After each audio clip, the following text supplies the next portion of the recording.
Hare Krishna, Dandavat Pranams, please accept my humble obeisances. All glories to Śrīla Prabhupada. Welcome all the devotees to this session on Nectar of Devotion study. Please chant the Mangala prayers. Om Ajnana Timirandasya Jnananjana Shalakaya Chakshurmilitam Yena Tasmai Shri Gurave Namaha Shri Chaitanya Manobhishtam Sthapitam Yena Bhutale Swayam Rūpa Kadāmayam Vidāti Sarvadaitikam Vandeham Shri Guru Shri Yudhapadakamalam Shri Gurun Vaishnavamscha Shri Rūpam Sadvichatam Sahagana Raghunathavidam Tam Sajivam Sadhvaitam Savadutam Parijana Sahitam Krishna Chaitanya Devam Shri Radha Krishna Padam Sahagana Lalitam Shri Vishakhamitanscha Namo Vishnu Padaya Krishna Krishnaya Bhutale Srimate Bhakti Vedanta Swami Namaste Saraswati Devi Gaurvani Pracharine Nirvisesha Shunmavadika Shakti Deshadari Namo Mahavadanyaya Krishna Kumbhalaya Krishna Krishna Chaitanya Bhagavata Shriyaya He Krishna Karuna Sindhu Deenabandhu Jagapate Gopesha Gopika Kantana Bhakti Namaste Tapta Kanchan Gaurangi Radhe Vrindavaneshwari Vishwanusute Devi Pranamani Vancha Kalpatarubhyascha Kripa Sindhubhyacha Patitanam Pavanebhyo Vaishnavibhyo Namo Namaha Jai Shri Krishna Chaitanya Prabhu Nityananda Shri Advaita Gadadhar Shivasadi Gaur Bhakta Hare Krishna Krishna Krishna Hare Hare Hare Rama Rama Rama Hare Hare Hare Krishna.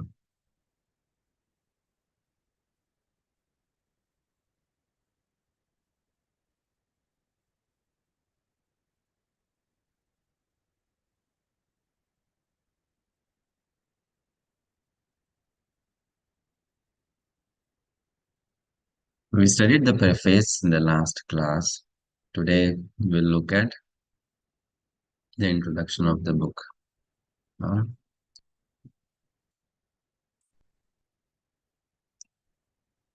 Nectar of Devotion introduction uh, has these divisions. Three divisions are there.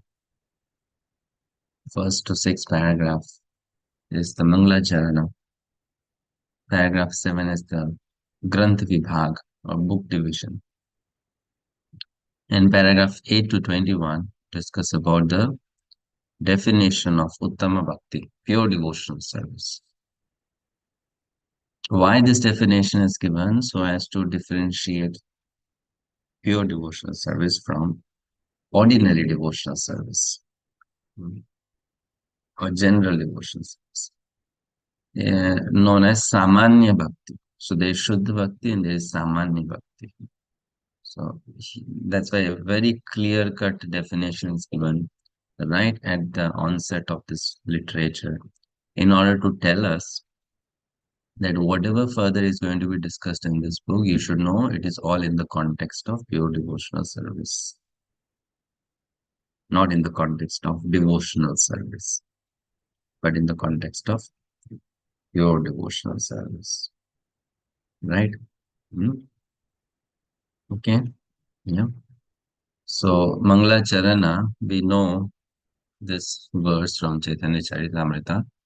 I have spoken about it also when we were discussing Mangala Charan for Updeshamrita or other places, that Krishnadas Kaviraj Goswami writes, Se Mangala Charana hoy Trividha Prakar Vastu Nirdesha Ashirvad Namaskar. The invocation involves three processes. Trividha Prakar. What are they? Vastu Nirdesh, defining the objective.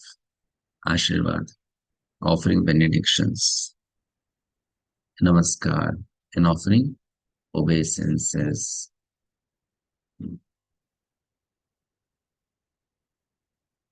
So that's what Mangalacharan has. Mangalacharan means invoking auspiciousness. at the beginning of anything sacred or good you want to begin or start, you want to do. So then you invoke auspiciousness, blessings of the Lord and the devotees and the spiritual master. So here in this literature, scripture, Rupa Goswami defines the objective of the book, the purpose of the book. The purpose of the book is the subject of the book. And what is that subject? That subject is Krishna. The subject of this scripture is Krishna. So therefore he composes a verse uh, which he gives in the Sanskrit text, right? We will not be able to find that verse in the Nectar of Devotion summary study book which Prabhupada has given. So we are quoting that verse here for your reference in future.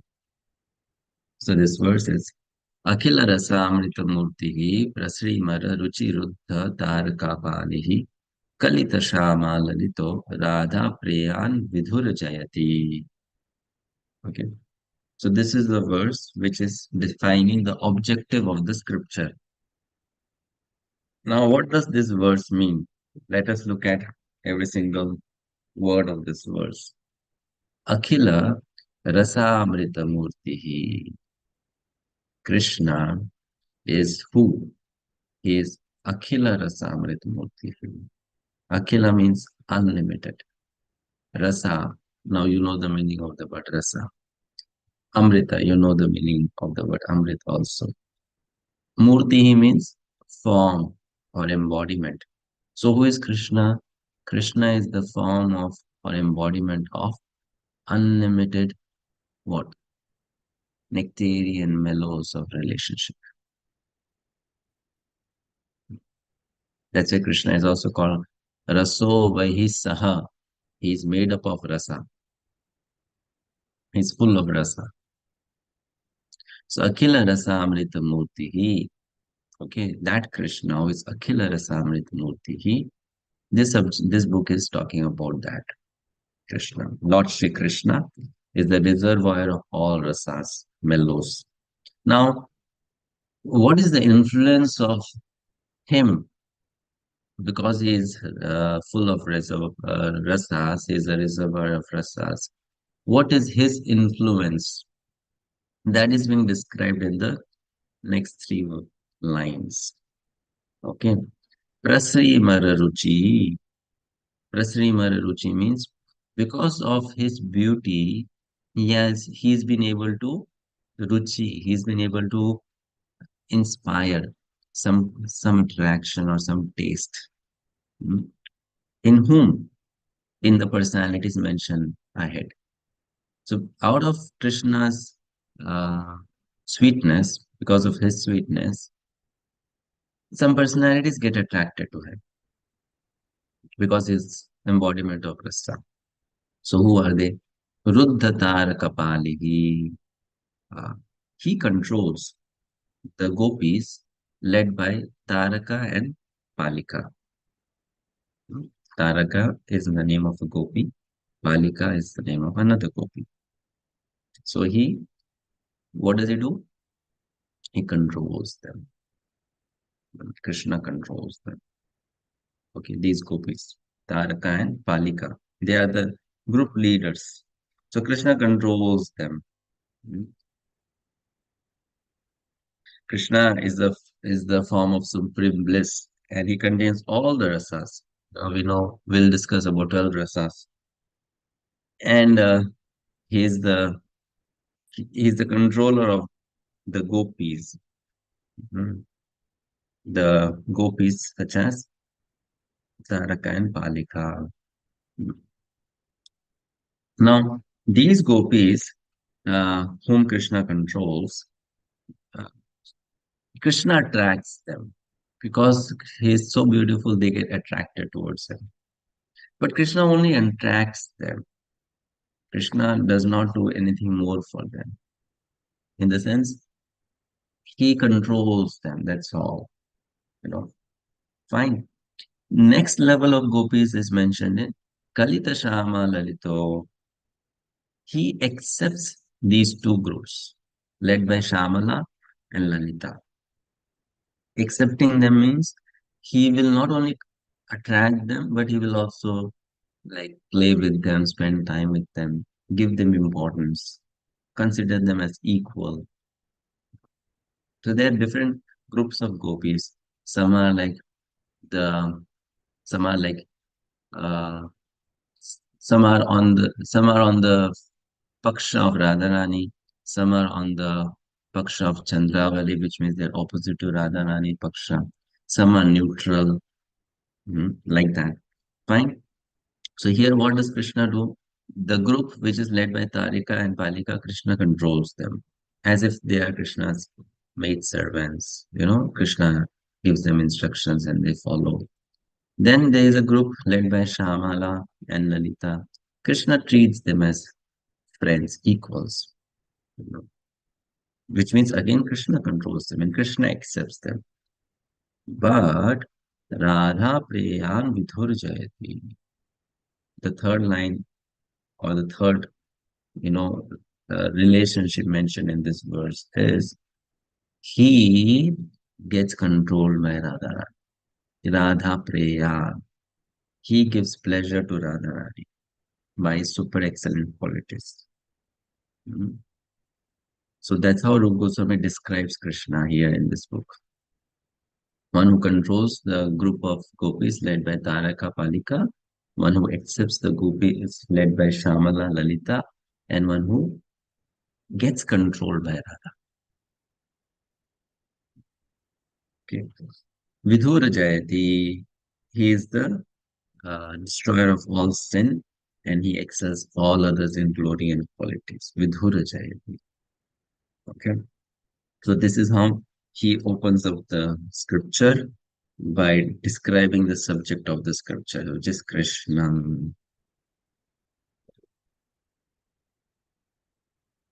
Okay,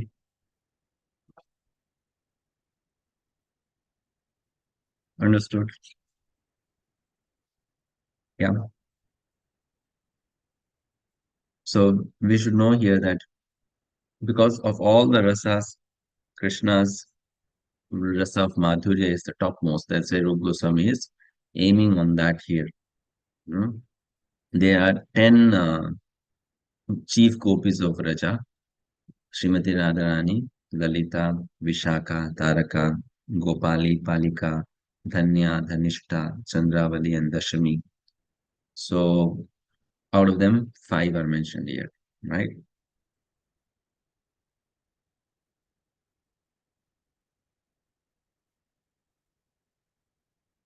Why Srimati Radharani attracts Krishna, that we have also discussed before, because Krishna is, uh, because Radharani loves Krishna the most.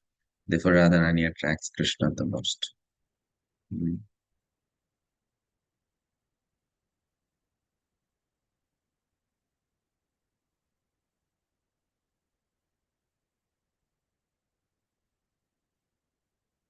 Yeah. Let's read from the text.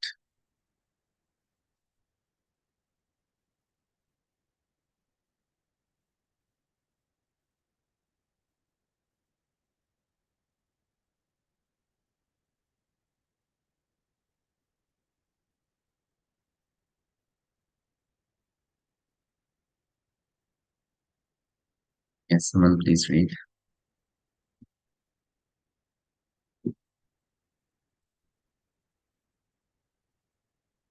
Yeah, Madhumati. Hare Krishna Prabhuji, Dhanvan Pranam to you. Introduction. Invoking auspiciousness, Lord Shri Krishna is the Supreme Personality of Godhead, the causes of all causes, the reservoir of all rasas or relationships, which are called neutrality, passion, adoration, servitorship, friendship, parenthood, conjugal love, comedy, compassion, fear, chivalry, ghastliness, wonder, and devastation. He is the supreme attractive form, and by his universal and transcendental attractive features, he has captivated all the gopis, headed by Taraka, Palika, Shama, Lalita, and ultimately Srimati Radharani. Let his lordship grace be on us, so that there may not be any hindrance in the execution of this duty of writing the nectar of devotion, impelled by his divine grace, Srimad Bhakti-siddhanta Saraswati Gosvāmī Prabhupada. Hare Krishna. Yes. So Krishna, the lover of Srimati Radharani and the reservoir of all rasa, is the object and goal of Bhakti-rasāmṛta-sindhu. That is what we understand from here. Hmm.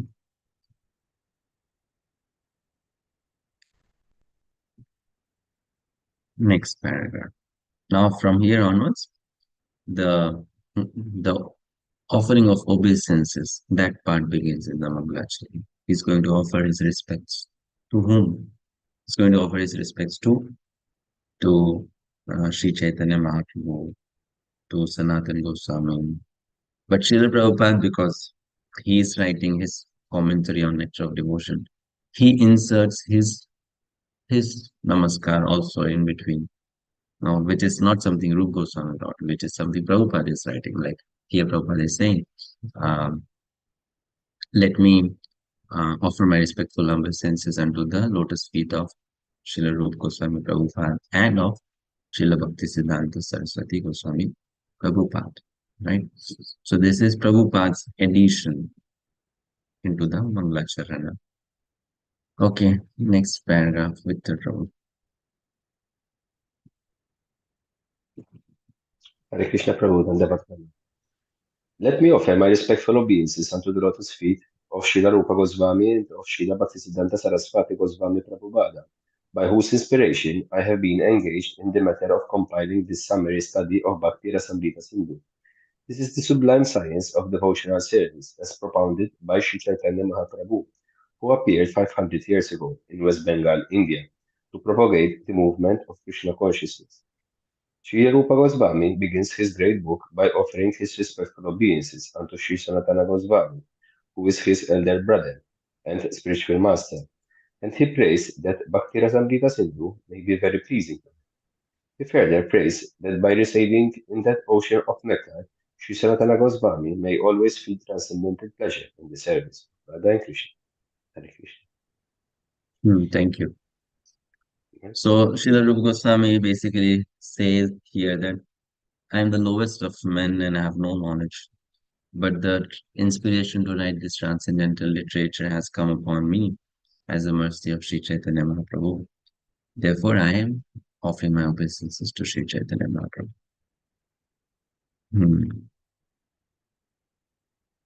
And then next verse, the third verse, he offers his respectful obeisances to his elder brother Sri Sanatana Goswami, whom Sri Rupa Goswami to see his Siksha Guru, see his as Siksha Guru. Next verse, sorry, next paragraph. In this, he offers respects to all the Vaishnavas, great devotees and acharyas. Okay, Rashmi Mataji. Hare Krishna Prabhuji, Dhamma. Let us offer our respectful obeisances to all the great devotees and acharyas, holy teachers, who are compared to sharks in the great ocean of nectar and who do not care for the various rivers of liberation. Impersonalists are very fond of merging into supreme, like rivers that come down and merge into the ocean. The ocean can be compared to liberation, and the rivers to all the different paths of liberation. The impersonalists are dwelling in the river water, which eventually comes to mix with the ocean. They have no information, however, that within the ocean, as within the river, there are innumerable aquatic living entities. The sharks who dwell in the ocean do not care for the rivers which are gliding down into it. The devotees eternally live in the ocean of devotional service, and they do not care for rivers.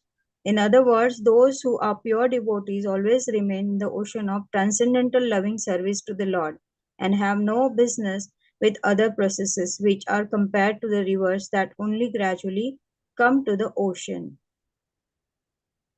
Hare Krishna. So here, Srila Rupa Goswami is offering obeisances to devotees and at the same time glorifying the devotees. He is comparing the devotees, Vaishnavas, Acharyas to great sharks in the ocean of nectar. Why is comparing the Vaishnavas to sharks? This is something important to understand. Śrīla Prabhupada mentions in the paragraph. He says first, sharks live only in the ocean. They don't live in the river. So Śrīla Rūpa Gosvāmī is comparing all the different paths, path of karma, jnana, yoga, everything to river. But he compares the path of bhakti to ocean. Why? As you have studied in Bhagavad Gita, all the paths, they should ultimately lead to what? To the path of bhakti. Just like all the rivers, they end where? They end into the ocean, right? So he compares all the paths to rivers and he compares bhakti to ocean. So where do sharks live? Sharks live in the ocean. They don't live in the rivers, which means he's trying to say that devotees, they don't take interest in the path of karma, jnana, yoga, etc. They're not interested in rivers, they're interested in the ocean. First point, right?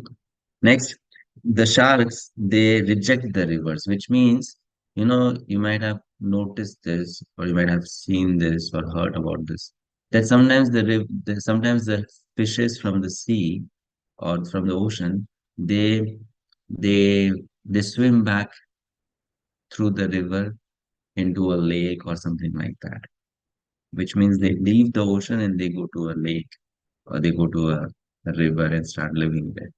But the sharks never do that. So he's saying that those who have taken to the path of bhakti properly, they will never take to the path of karma, jnana, and yoga again. Just like the sharks will never leave the ocean for a river, the Vaishnavas, the pure, genuine Vaishnavas, will never leave the path of bhakti for other paths. They will never go back to those paths. So that's another thing. And then the very important third point is sharks are never caught by the fishermen. Why? Because they are very deep into the ocean, and the fisherman's net is only on the surface area, right? So small fishes or maybe little bigger fishes may also be caught by the fishermen, but the sharks, they don't get caught. So similarly, Rūpa Gosvāmī is saying that if we plunge deep into the ocean of devotional service, Maya's net will never catch us, right? But in other paths, karma, jnana, etc., and also on the path of bhakti, if we are very shallow in our bhakti, Maya's net will catch us. But if we go deep, just like a shark, then Maya's net will not catch us. So he's comparing Vaishnavas to sharks, he's comparing bhakti to an ocean, right? He's comparing the path of karma, jnana, yoga, impersonalism to rivers. So that's what he's trying to convey the message, right? The impersonal is there dwelling in the river, but the personal is there dwell in the ocean. And another thing is that when the river merges with the ocean, what happens? Do the fishes in the river lose their individuality or identity? No. The fishes, they also enter into the ocean, right? So similarly saying that though the impersonalists think that by self-realization you are going to merge into the supreme reality, but it's not so. You don't merge into the supreme reality, right? You still maintain your individuality in the ocean of devotional service, right? So the river may merge into the ocean, but the fishes living in the river, they don't merge into the ocean. Next paragraph. Yes, someone read, please.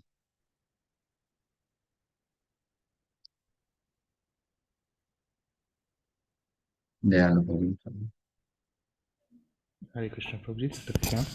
Srila Rūpa Gosvāmī prays to his spiritual master, Srila Sanatan Goswami, for the protection of Bhakti-rasāmṛta-sindhu, the ocean of the pure nectar of devotional service, from the argumentative logicians who unnecessarily meddle in the science of service to the Lord.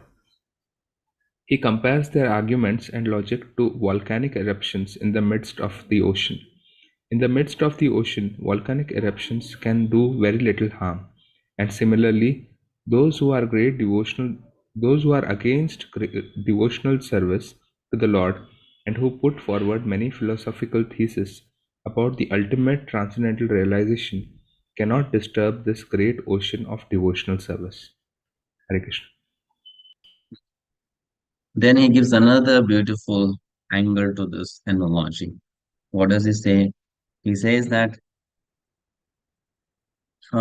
if there's a volcanic eruption, then that volcanic eruption may cause great damage. However, if the volcano blasts within an ocean, it doesn't cause any damage, right? So similarly, he's saying that if you are not in the path of bhakti, the arguments of logicians, impersonalists, non-devotees might make a volcanic blast in your faith, and you may give up your path or your faith, But if you are strongly fixed up in devotional service, then these kinds of arguments will not shake you up, will not affect your Krishna consciousness. Your faith will not be shaken, right? So that's how he's also using this analogy here, or metaphor here to explain. So in this way, he's giving blessings to the readers that if you study this book, which is the science of pure devotional service, and which talks about the ocean of pure devotional service, you will become freed from the misconceptions of impersonalism. That's his blessing, which means the volcanic blasts will not affect you, your spiritual life, if you study this book and understand this book. The 6th paragraph. Next, yes. Let's read this. Gagan Prabhu. Hare Krishna. The author of Bhakti-rasāmṛta-sindhu, Śrīla Rūpa Gosvāmī, very humbly submits that he is just trying to spread Krishna consciousness all over the world, although he humbly thinks himself unfit for this work. That should be the attitude of all preachers of the Krishna consciousness movement, following in the footsteps of Śrīla Rūpa Gosvāmī. We should never think of ourselves as great preachers, but should always consider that we are simply instrumental to the previous acharyas, and simply by following in their footsteps, we may be able to do something for the benefit of suffering humanity. Hare Krishna. Yeah. So here Srila Prabhupada sums up Śrīla Rūpa Goswami's humility and notes that this is the proper mood of a preacher, that we should not think ourselves as great, but we should always think ourselves as only an instrument in the hands of the previous acharyas. So Śrīla Rūpa Goswami is basically conveying the message that his desire to write this book, Bhakti-rasāmṛta-sindhu, is from the desire to please the devotees, which means indirectly is saying that if you study this book, you'll become transcendentally happy. That's his blessing. All right. So let's quickly re-go through the subject we discussed so far. There are 5 primary rasas. You know them: Shanta, Dasya, Sakhya, Vatsalya, and Madhurya. Neutrality, servitorship, friendship, parenthood, and kinship. Then there are 7 secondary rasas: wonder, laughing, chivalry, ghastliness, anger, dread, karuna, adbhuta, hasya, veera, vibhatsa, raudra, bhayanak, and compassion. The secondary rasas, they support the primary rasas. They aid or help the primary rasas, right? That's why they're called secondary. Now, how Krishna is the embodiment of different kinds of rasas that is very beautifully described in this verse, Srimad Bhagavatam 10:43-17. Huh? So you have to do this exercise from this verse translation. You have to find out which of these personalities has what kind of rasa with Krishna after reading this verse. Okay, Sarita Mataji, please read out this verse translation. Hare Krishna Prabhu, Dandavat Pranam. Identify the different rasas. What are the different rasas in which different people saw Krishna? The various groups of people in the arena regarded Krishna in different ways when he entered it with his elder brother. The wrestlers saw Krishna as a lightning bolt, the men of Mathura as the best of males, the women as Cupid in person, the cowherd men as their relative, the impious rulers as a chastiser, his parents as their child, the king of the Bojas as death, the unintelligent as time, the Supreme Lord's universal form, the yogis as the absolute truth, and the Vrishnis as their supreme worshipable deity. Srimad Bhagavatam 10.43.17. Hare Krishna. Prabhu. Yeah, Hare Krishna. So now you all can take few minutes to find out the personality and the rasa which they share with Krishna from this verse. Different personalities are mentioned here.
Done? Yeah.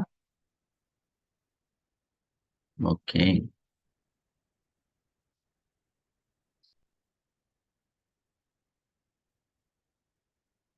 Correct. The wrestlers, they had this rasa with Krishna, chivalry. The men of Mathura, wonder. The women, love. Coward boys, friendship and laughter. Impious rulers, anger. Parents, parenthood and compassion.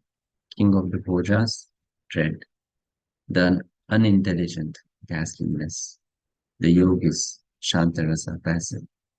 The Vaishnavas, Dasyarasa, servitude. Okay?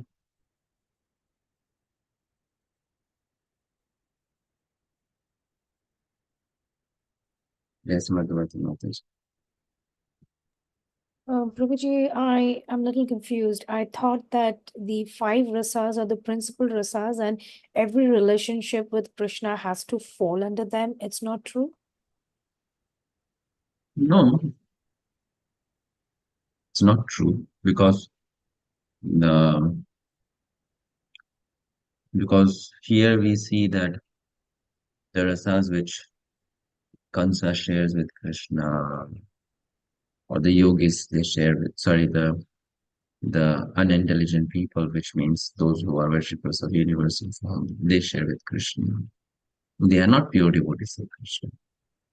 So because they are not pure devotees of Krishna, they don't get to experience the primary rasas. So does this mean that out of the 12 rasas, the first 5 are the most important one, where the relationship with Krishna is concerned? Yes, because if you are a devotee, all the rasa should be founded on the basis of the second rasa, which is dasya rasa. Even the rasa of Sakhya, Vatsalya, and Madhurya are are standing on the foundation of dasya rasa. Now, if there is no servitude, then there's no question of being a devotee, right? Yeah, but in So this case, Kansa did not have that servitude. The wrestlers did not have that servitude. but the So, cowherd boys had Sakya relationship, right? so it's written here, friendship. Love. Friendship is there. And then laughter is that kind of friendship. Like in friendship also there can be different kinds of friendship. There can be friendship where the friend is more like a servant. There can be a friendship where the friend is more like a playmate. There can be a friendship where the friend is more like a protector, right? Like Balaramji, he is uh, Krishna's friend also. At the same time, because he's Krishna's elder brother, so he's Krishna's protector also. So Balaram's relationship with Krishna is what? Sakhya. At the same time, there is Karuna. Balaram feels compassion towards Krishna because Vatsalya bhav is there. I am elder brother, right? Hmm. So there can be mixture of rasas. There can be some rasa more dominant than the other rasa. Sometimes the secondary can become more dominant than the primary. Also, like here we see for the unintelligent, the worshippers of the universal form, ghastliness. That's their experience. They don't feel like serving the universal form. Yeah, then just anxiety looking at the universal, afraid. Like Arjun was afraid seeing Krishna's Vishwarupa.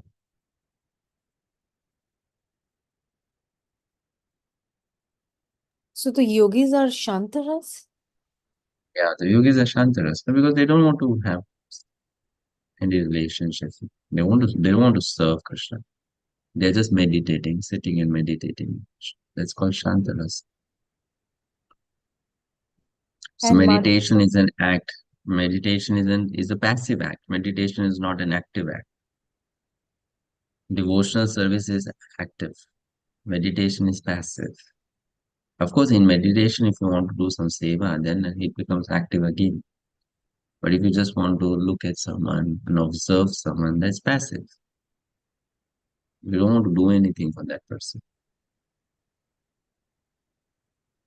And for love, Madhurya Ras, for women, the gopis, would compassion also not be there, or just love is above everything? Love, just love. Why compassion? If they are friends, Krishna is their lover, why they would become compassion or karuna? Yashoda and Nand Baba will feel compassion towards Krishna as Krishna is their child. We are not talking about the gopis who are elderly gopis. We are talking about gopis who are like Krishna's girlfriends. If we talk about gopis who are elderly gopis, like age of Nand Baba and Yashoda, then they will also have Vatsalya and Karuna.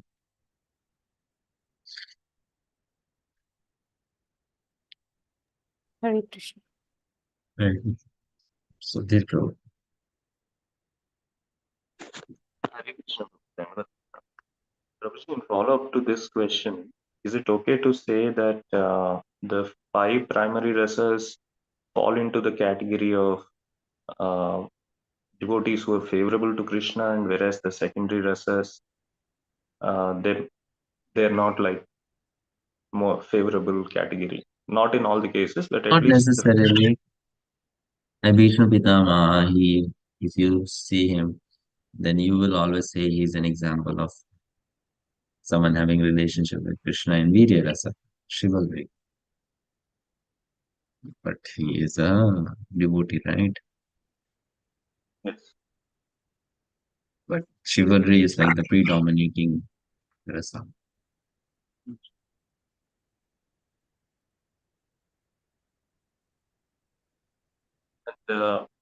Prahlad Maharaj, you said Shantaras is mostly neutral, Prabhu, with some cases of exception where there is some service or activeness. But Prahlad Maharaj is glorified a lot and he is in Shantaras. So how do we understand this? He is in Shantaras because of that activity of just remembering Lord Narasimhadev.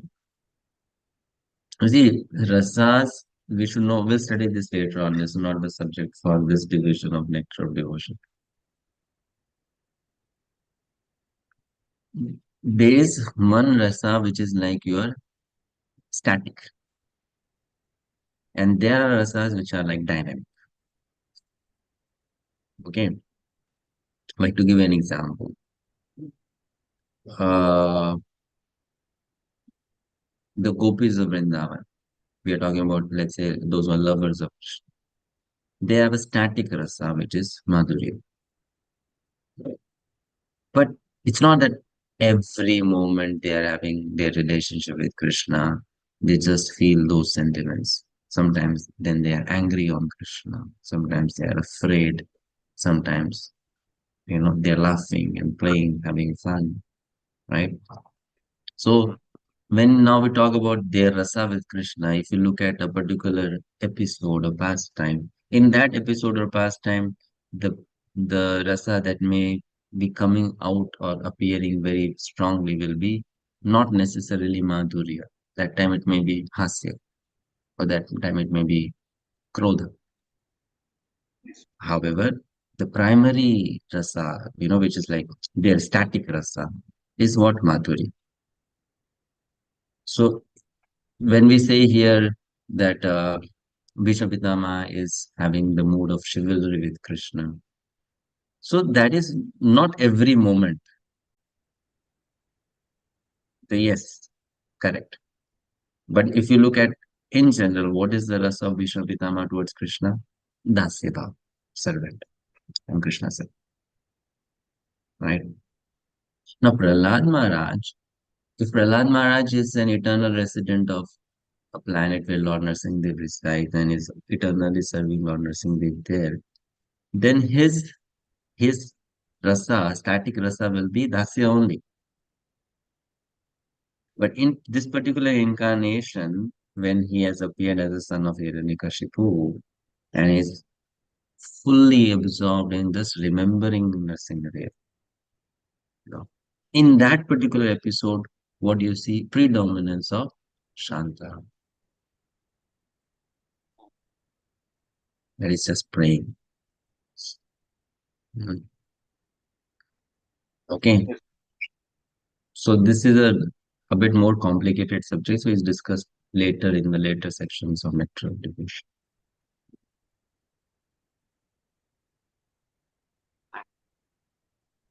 Understanding?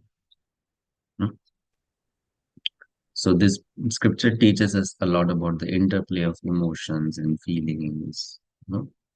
Like you can see them as colors. You mix this color with that color, then a new color is formed. New color is formed like that. So there is a basic color that's called rag. That's a relationship that the person holds with Krishna. And then there's another. Like to give you an example, Kansa was afraid of Krishna, right?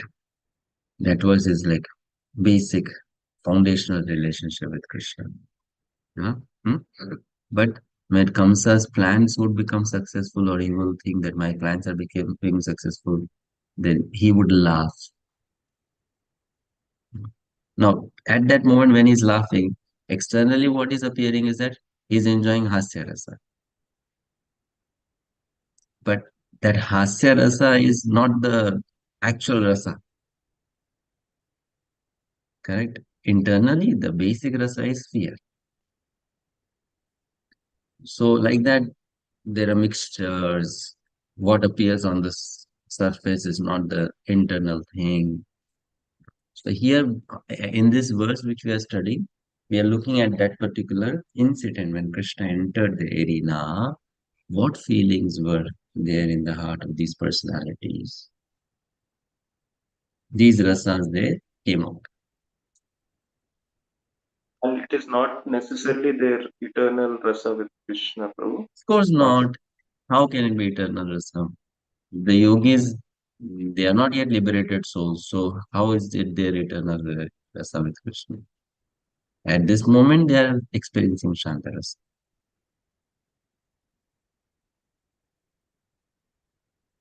And when we read in the scriptures that this devotee has this rasa with Krishna, taking on the example of Prahlad Maharaj, it can mean that in this particular earthly pastime, it is the predominant rasa that they displayed. Yes, otherwise, if that devotee is a resident of Vaikuntha, how can that devotee not have Dasya rasa? Dasya is needed, na? Yeah. Otherwise, how can you get entrance into spiritual world if Dasya Bhava is not there? But it can be Dasya mixed with Shanta.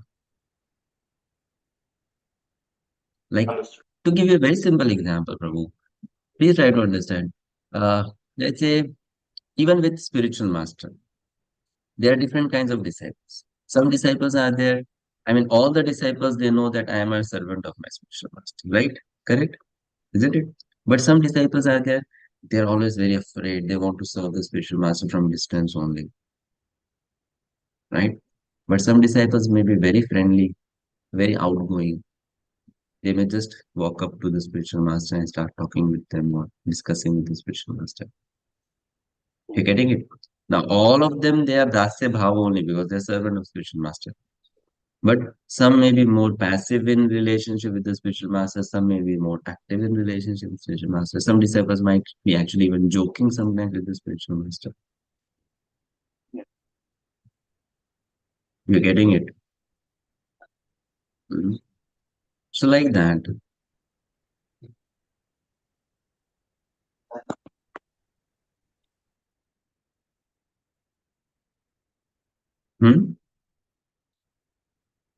Okay. Yes, Prabhu. Okay, now then we discuss the other paragraphs also. Namaskar section. Second paragraph, he offers obeisances to Chaitanya Mahaprabhu. Third paragraph, he offers obeisances to Sanatana Gosvāmī, his guru.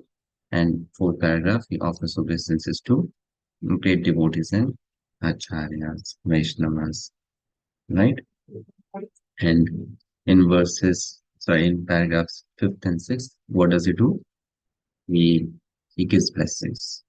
Those who study this book will become freed from the misconceptions of the impersonalists. And they will achieve transcendental goals. Okay, the next paragraph. Let's read the next paragraph first. Bhakti-rasāmṛta-sindhu is divided into 4 parts, just as the ocean is sometimes divided into 4 parts, based on 4 directions. And there are different sections within each of these 4 divisions. Originally in Bhakti-rasāmṛta-sindhu, the ocean is divided like the watery ocean into east, south, west, and north, while the subsections within these different divisions are called waves. As in the ocean, there are always different waves, either on the eastern side, the southern side, the western side, or the northern side. Bhakti-rasāmṛta-sindhu similarly has different waves. In the first part, there are 4 waves. The first being a general description of devotional service. The second concerns the regulative principles for executing devotional service. The third wave, devotional service in ecstasy.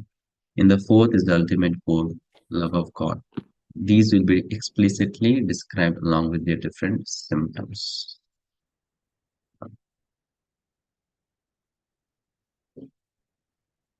So here you see the eastern section of this book has first 19 chapters.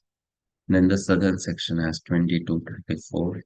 Western section has 35 to 44. And the northern section has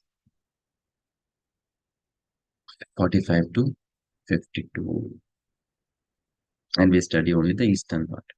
Now the eastern part has 4 waves, 4 sections, divisions. First is Samanya Bhakti, the second is Sadhana Bhakti, third is Bhava Bhakti, and fourth is Prema Bhakti.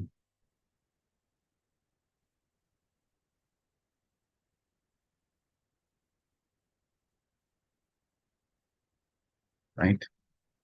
We showed this to you before also.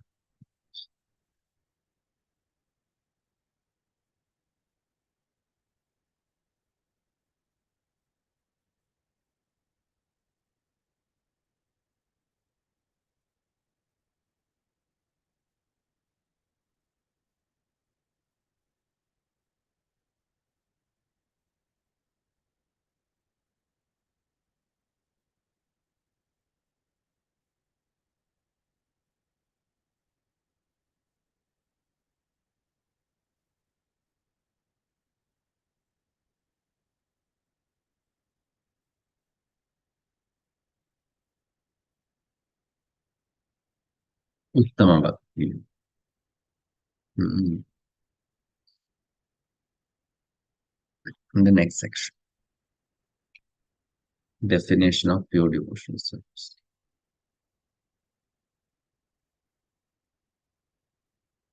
Any question? Whatever discussed so far before we begin this section?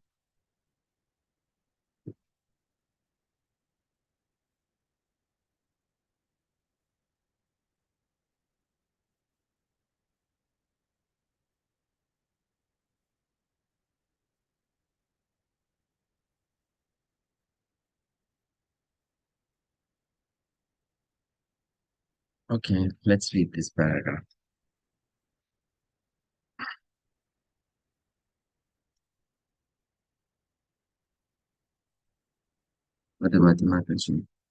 Hare Krishna.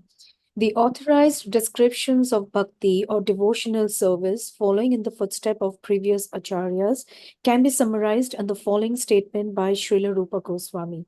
The first class devotional service is known by one's tendency to be fully engaged in Krishna consciousness, serving the Lord favorably. The purport is that one may also be in Krishna consciousness unfavorably, but that cannot be counted as pure devotional service. Pure devotional service should be free from the desire for any material benefit or for sense gratification, as these desires are cultivated through fruitive activities and philosophical speculation. Generally, people are engaged in different activities to get some material profit, while most philosophers are engaged in proposing transcendental realization through volumes of world jugglery and speculation. Pure devotional service must always be free from such fruitive activities and philosophical speculations. One has to learn Krishna consciousness or pure devotional service from the authorities by spontaneous loving service. Hare Krishna. Hare Krishna.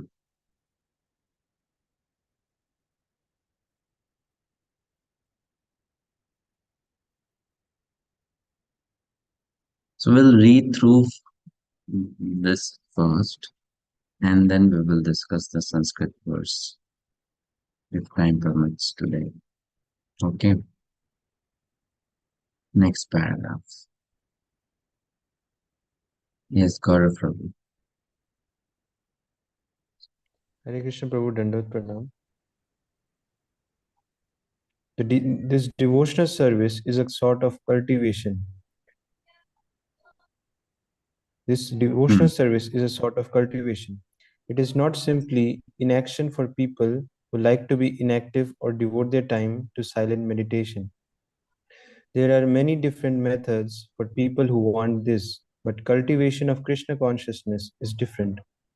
The particular word used by Śrīla Rūpa Gosvāmī in this connection is anushilana, or cultivation by following the predecessor teachers, acharyas. As soon as we say cultivation, we must refer to activity. Without activity, consciousness alone cannot help us. All activities may be divided into two classes. One class may be for achieving a certain goal, and the other may be for avoiding some unfavorable circumstance. In Sanskrit, these activities are called pravritti and nivritti, positive and negative action. There are many examples of negative action. For instance, a diseased person has to be cautious and take medicine in order to avoid some unfavorable illness. Hare Krishna. Yes, Gagan Prabhu.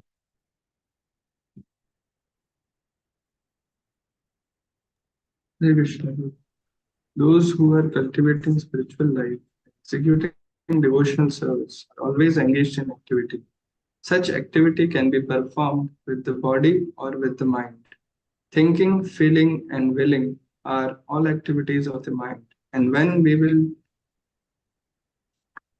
to do something, the activity comes to be manifest by the gross bodily senses. Thus, in our mental activities, we should always try to think of Krishna and try to plan how to please him, following in the footsteps of the great acharyas and the personal spiritual master. There are activities of the body, activities of the mind, and activities of speech.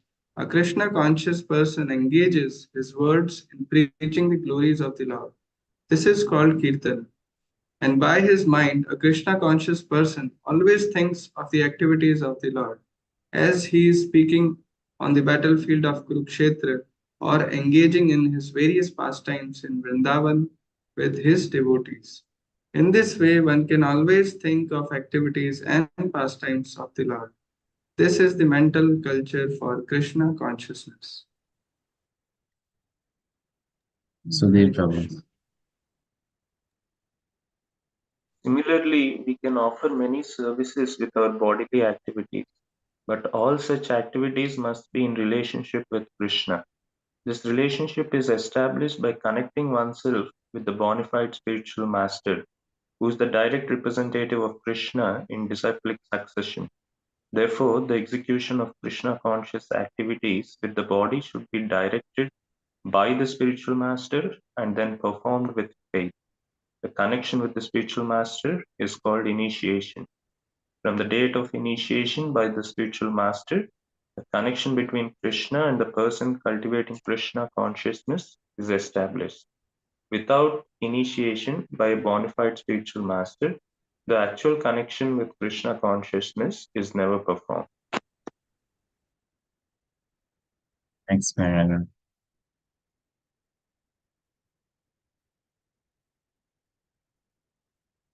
Gopal Krishna Prabhu.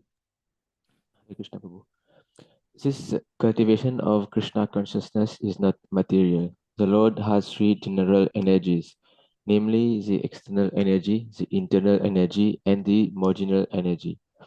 The living entities are called marginal energy, and the material cosmic manifestation is the action of the external or material energy.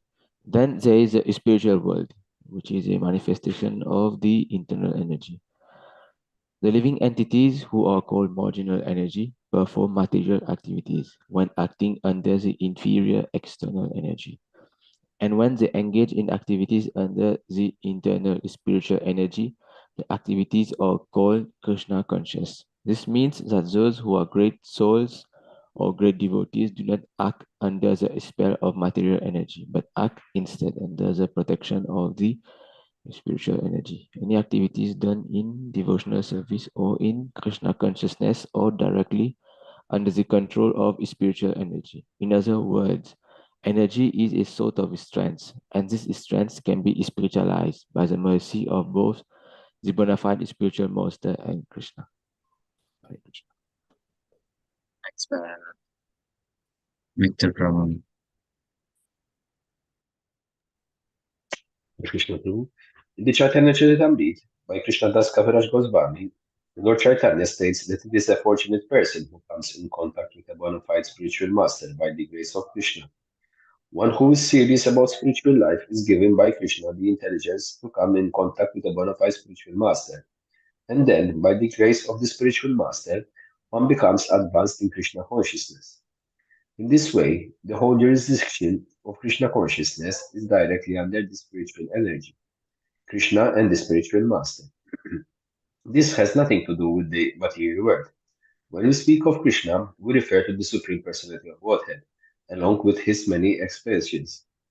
He is expanded by his plenary parts and parcels, his differentiated parts and parcels, and his different energies. Krishna in other words, means everything and includes everything. Generally, however, we should understand Krishna to mean Krishna and his personal expansions. Krishna expands himself as Baladev, Sankarshan, Vasudev, Aniruddha, Pradyumna, Rama, Narsimha, and Barah, as well as many other incarnations and innumerable Vishnu expansions. These are described in the Srimad Bhagavatam to be as numerous as the uncountable ways. So Krishna includes all such expansions, as well as his pure devotees. In the Brahma Samhita, it is stated that Krishna's expansions are all complete in eternity, blissfulness, and completeness. Hare Krishna. Lakshmi Mataji. Hare Krishna. Devotional service means to prosecute Krishna consciousness activities which are favorable to the transcendental pleasure of the Supreme Lord Krishna, and any activities which are not favorable to the transcendental favor of Lord cannot be accepted as devotional service. For example, great demons like Ravana, Kamsa, and Hiranyakashipu were always thinking of Krishna, but they were thinking of him as their enemy.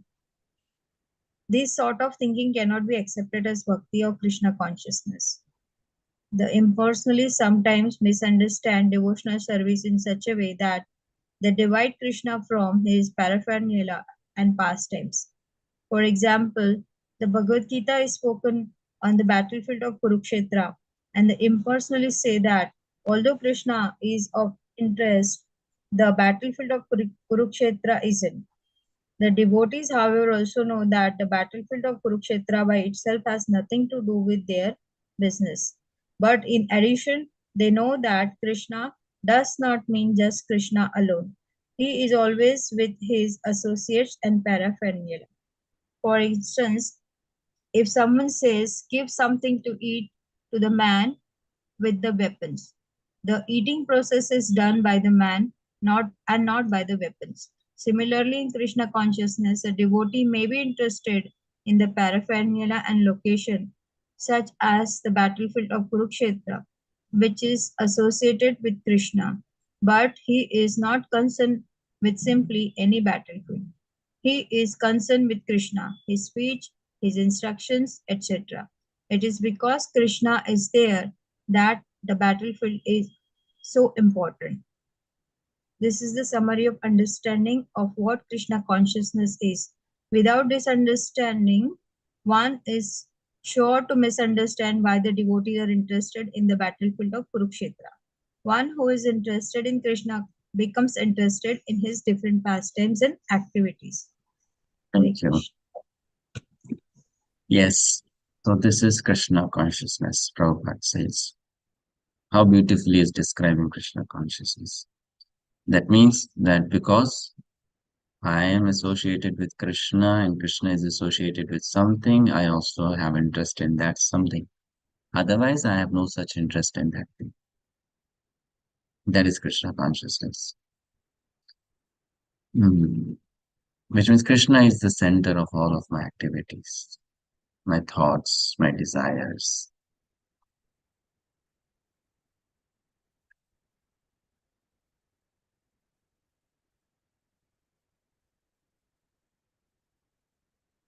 We could see a glimpse of that kind of consciousness in Prabhupada disciples when Prabhupada was present on the planet. For them, like Srila Prabhupada was everything. He was like their breath and soul. What is Prabhupada doing today? Where is he now? Where is he giving the class? Which book he's working upon? What did he speak in the lecture today? So whole day his disciples would be just thinking about what Prabhupada is doing, what Prabhupada is doing, what Prabhupada is doing. Which means Vyavasayatmika Buddhi. All your thoughts, your concerns, your cares, everything is revolving around one person. Because that is Krishna consciousness. Very interesting. Next paragraph. Sarita Mataji. Hare Krishna Prabhu. The definition of a pure devotee as given by Rūpa Gosvāmī in Bhakti-rasāmṛta-sindhu can be summarized that his service is unfavorable and is always in relation to Krishna. In order to keep the purity of such Krishna conscious activities, one must be freed from all material desires and philosophical speculation.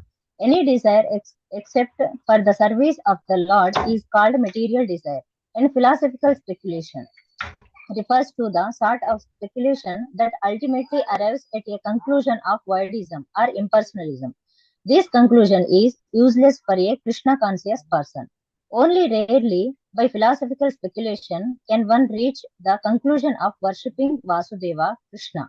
This is confirmed in the Bhagavad Gita itself. The ultimate end of philosophical speculation then must be Krishna, with the understanding that Krishna is everything, the cause of all causes, and that one should therefore surrender unto him.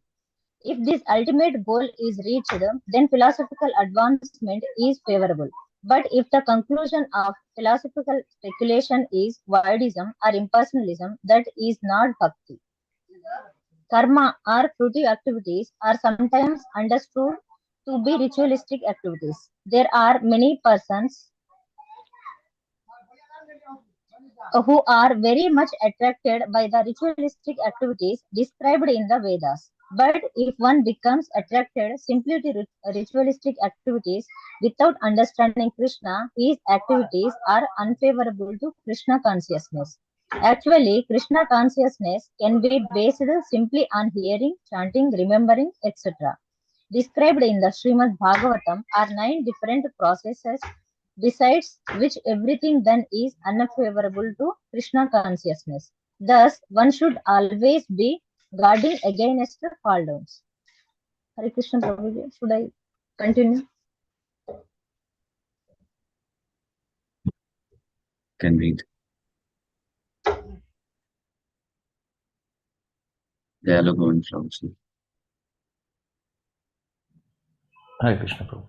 Śrīla Rūpa Gosvāmī has also mentioned in this definition of bhakti the word jnana karmadi. This karmadi fruitive work consists of activities that are unable to help one attain to pure devotional service. Many forms of so-called renunciation are also not favorable to Krishna-conscious devotional service. Śrīla Rūpa Gosvāmī has also quoted a definition from the Narada Pancharatra as follows: one should be free from all material designations, and by Krishna consciousness must be cleansed of all material contamination. He should be restored to his pure identity, in which he engages his senses in the service of the proprietor of the senses. So when our senses are engaged for the actual proprietor of the senses, that is called devotional service. In our conditional state, our senses are engaged in serving these bodily demands.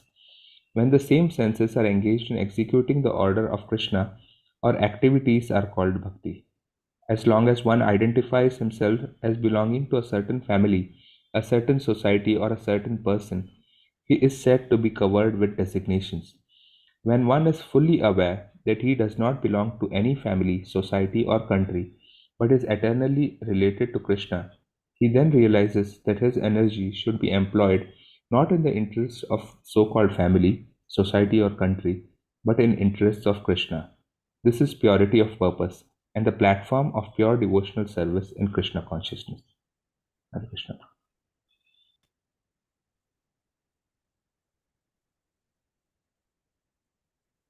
All right. So, any questions or comments? We'll discuss the Sanskrit text in detail in the next class. I don't understand it now. So, we will take any questions or comments based on what we read. The next class, we'll discuss the entire verse defining pure devotional service.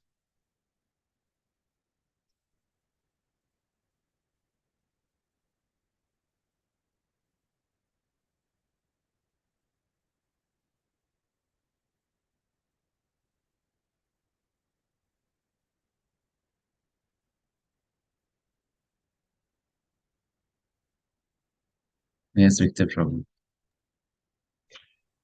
Prabhu, can one experience all the rasas at different times, all of them, or it's not possible? All the rasas. No, like someone who has Madhurya Rasa, that person will not feel Vatsalya towards Krishna. Mm. So it's If not that possible. personality wants to experience Vatsalya, then that personality will have to then take another form Mm. or will have to take another role in Krishna's Leela.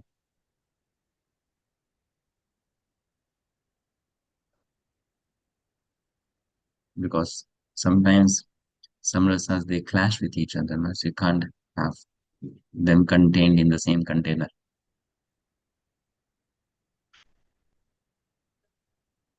It makes sense. It's called rasabhas, when there's then not very palatable mixture of rasas.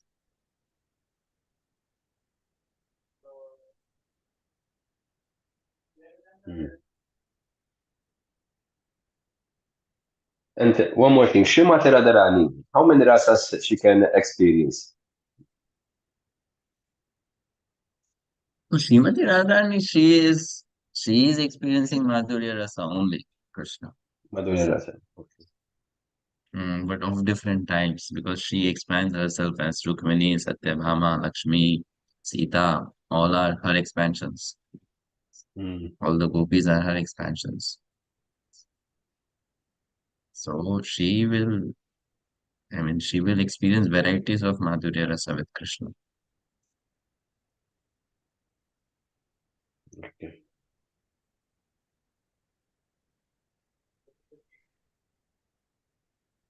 Thank you, Prabhu. Thank you. Hmm. Yes, Madhurya. Hare Krishna Prabhuji. So the gopis will have Madhurya Ras and Dasa Ras, right? Dasi is like the foundational rasa on which all other rasas develop. Yeah, but It Radharani has does to not be. have Dasa Ras, right? You see, what this is meant by dasya. Dasya means I am your servant. It's Radharani, not Krishna's servant. She doesn't have that feeling. She has that feeling. Dasya means what? I'm servant. But then she's what kind of servant? Not a kind of servant who is like with folded hands, fearfully standing at a distance. But as a lover also, she's doing what? She's doing seva to Krishna, no? So that dasyata is there, servitude is there, attitude of seva is there. But when we say here dasya means only dasya, which means it's like dasya means reverential attitude of seva.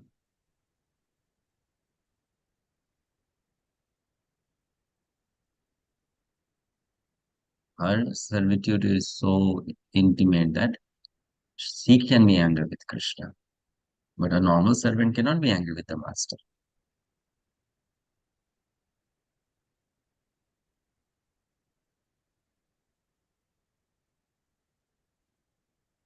They are going through it. Hare Krishna, Prabhuji. Dandapana.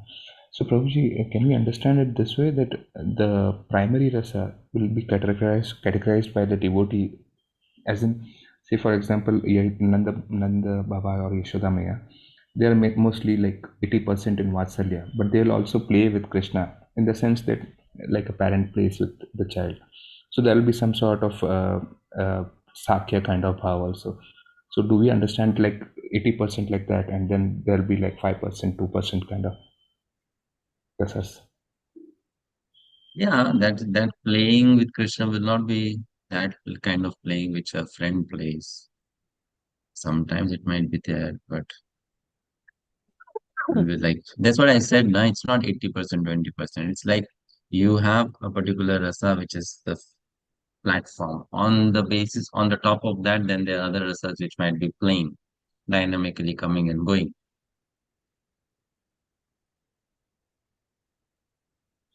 Got it. Coming and going, like based on what is happening there. So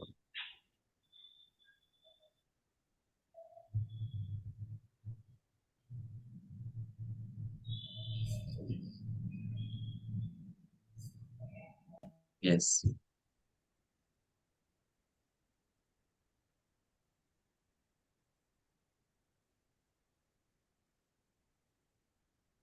Sudhir. Prabhuji, in this last section, we were talking about pure devotional service, which defines service that is free from desire to fruitive results and liberation. So when we talk about Dhruva Maharaj pastime, he started with the having a material desire as a goal.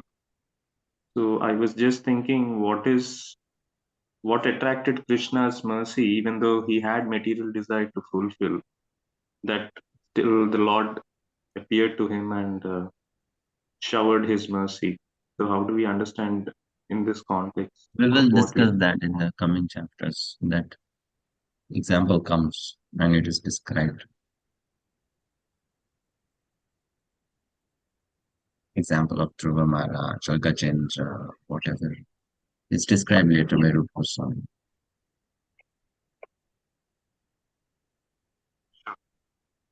Though their approach was not pure devotional service, but they got some favor of Krishna.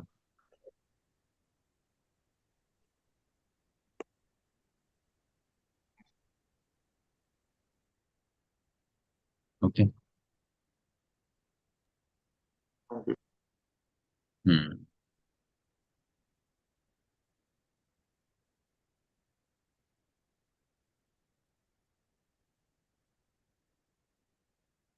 All right, so we stop then. We'll meet on Monday. We'll continue discussion on the introduction, looking at the Sanskrit text. So we'll discuss that verse, Anyabhilashita Shunya, the primary characteristics, the secondary characteristics, and understand what pure devotional service is in detail. Fine. Hare Krishna, Śrīla Prabhupada.